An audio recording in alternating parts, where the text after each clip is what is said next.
Hi friends, welcome back to my channel. ఈ రోజు వీడియోలో ఎంతో టేస్టీ అండ్ హెల్దీ అయిన రాగి దోశనైతే చూపించబోతున్నాను. చాలా టేస్టీగా అయితే ఉంటుంది. అండ్ ఈ దోశలోకి మంచి కాంబినేషన్ అయిన చట్నీ కూడా చూపించబోతున్నాను.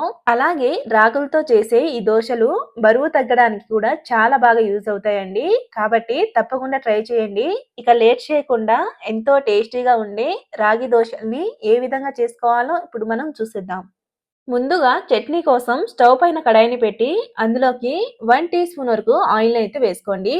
ఆయిల్ కొంచెం వేడయ్యాక 2 టీ స్పూన్ వరకు మినుములు అండ్ సేమ్ క్వాంటిటీలో శనగపప్పుల్ని కూడా వేసుకోవాలండి. నెక్స్ట్ ఇందులోకి 1 టీ స్పూన్ వరకు జీలకర్రను వేసి వీటిని లో ఫ్లేమ్లోనే దోరగా వేయించుకోవాలి. చూడండి, ఇలా లైట్‌గా వేపుకున్నాక ఇందులోకి 4 లేదా 5 ఎండుమిరపకాయలని వేసి, ఎండుమిరపకాయలు క్రిస్పీగా వేగే వరకు చక్కగా వేయించుకోవాలండి.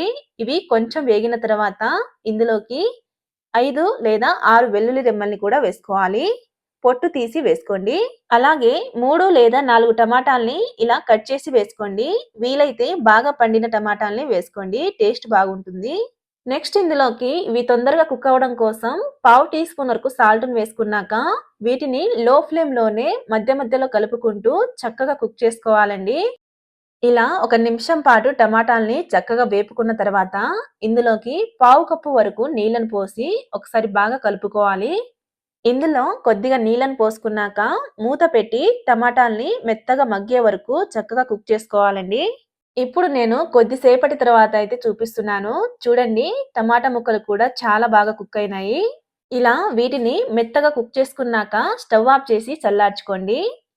ఇప్పుడు ఒక మిక్సీ జార్ తీసుకొని అందులోకి పూర్తిగా చల్లార్చుకున్న టమాటా ముక్కల్ని అయితే వేసుకోవాలి. అలాగే పావు టీ స్పూన్ వరకు పసుపును కూడా వేసుకోండి. అండ్ చివరిగా టేస్ట్‌కి సరిపడా సాల్ట్‌ని వేసుకున్నాక మొత్తం అంతా ఒకసారి బాగా గ్రైండ్ చేసుకోవాలండి. వీలైతే కొద్దిగా వాటర్‌ని పోసి ఇలా మెత్తగా గ్రైండ్ చేసి ఒక బౌల్‌లోకి అయితే వేసేసుకోండి. ఇలా చట్నీ రెడీ చేసుకున్నాక ఇష్టం ఉంటే పోపేసుకోండి. పోపేసుకోకపోయినా టేస్ట్ అయితే బానే ఉంటుంది. అంతేనండి, ఎంతో టేస్టీగా ఉండే చట్నీ అయితే రెడీ అయింది. ఇప్పుడు మనం రాగి దోశని ఎలా ప్రిపేర్ చేసుకోవాలో చూసేద్దాం.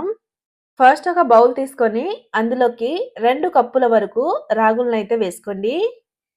నెక్స్ట్ ఇందులోకి ముప్పావు కప్పు లేదా 1 కప్పు వరకు మినుములనైతే వేసుకోవాలి.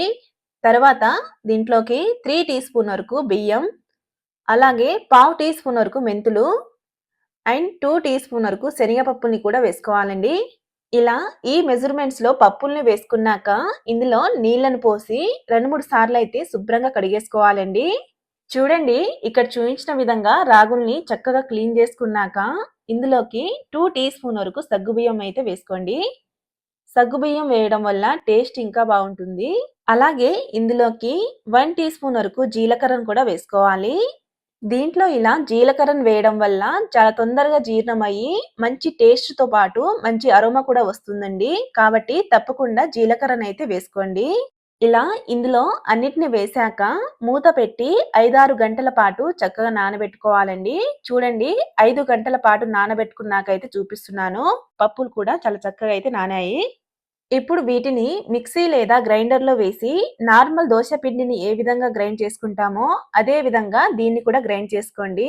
ఇలా మెత్తగా గ్రైండ్ చేసుకున్నాక ఇందులోకి టేస్ట్‌కి సరిపడా సాల్ట్ అయితే వేసుకోండి. అలాగే ఇందులోకి కొద్దిగా వాటర్‌ని పోసి మొత్తం అంతా ఒకసారి బాగా కలుపుకోవాలండి. సాల్ట్ అంతా కలిసేలా మొత్తం ఒకసారి బాగా కలుపుకోండి. చూడండి, ఇలా ఇక్కడ చూయించిన విధంగా అయితే ఈ దోస పిండనేది ఈ కన్సిస్టెన్సీలో అయితే ఉండేలా చూసుకోండి. అలాగే ఈ దోస పిండిని పులియబెట్టాల్సిన అవసరం లేదండి. డైరెక్ట్‌గానే దోసలు వేసుకోవచ్చు.